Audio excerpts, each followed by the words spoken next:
Hello, everybody.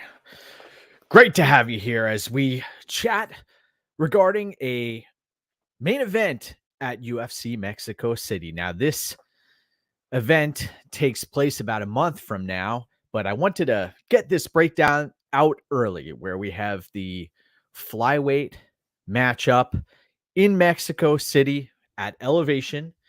And we have two fighters who are about to cross paths here. You've got Amir Albazi with a 17-1 overall record and flyweights, I might add. 30 years of age, 5'5" tall, 68-inch reach, and he's coming in as the plus 180 betting underdog. And he's taking on a Brandon Moreno who's licking his chops, licking his wounds after a hard-fought split decision loss, I might add, to Alexandre Pantoja. A lot of folks felt like that wasn't necessarily worthy of a split decision loss. They feel that Alexandre Pantoja deserved a unanimous decision. And Moreno had his moments during that fight. And you look up and down Moreno's resume, and he's fought the who's who at flyweight. He's coming in with a 21-7-2 overall record. Remember all of those bouts against Davison Figueiredo. And you look at the tail of the tape here, and Brandon Moreno has a couple of inches of reach. He also has a couple of inches of height, and he is a 2-1 favorite at this point in the game here. And you watch the fight tape, you watch the footage, and Amir Albazi, I watched him in Brave.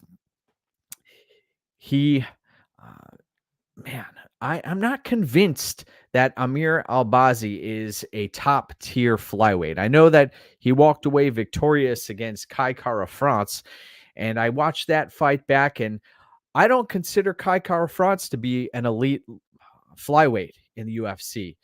And you watch Amir Albazi, yes, he's got a threat of a submission game, and he has been able to dispose of the likes of Malcolm Gordon, Francisco Figueiredo, Alessandro Costa, and Zalgas Zumagulov.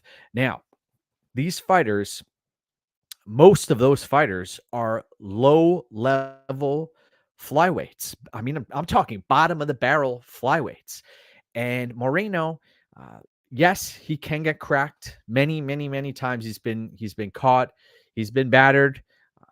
But Moreno, when the going gets tough, he typically rises to the occasion. Now, he didn't last time out against Alexandre Pantoja, but you look at the other fights on Moreno's record and the Kai Kara France matchup. You look at the fights against. Let's see. How about the fight against Brandon Royval? Was a fight that stood out to me. There was a shoulder injury that took place there. There have been others throughout the career of Brandon Moreno where he stepped on the gas pedal and he's come out the other side victorious. Now, Moreno is going to be fighting at elevation here, so he's going to have some advantages here fighting in his hometown at elevation. And I must mention that this is a 5-round matchup. I don't trust Amir Albazi's striking defense. I do not trust Amir Albazi's gas tank. I know Amir Albazi, fighting out of Extreme Couture, can pose a threat on the mat. He's a very opportunistic grappler, but I think that there are some holes in his game. And I believe that Moreno, when it's all said and done, may end up in the minus 350s or so. And I think that Moreno's the right side of this fight. I think that if you look up and down Moreno's record, now let's take a look here. Now, not only has he come across the finish line victorious in a number of bouts, but you watch the Jussier Formiga matchup. There have been others.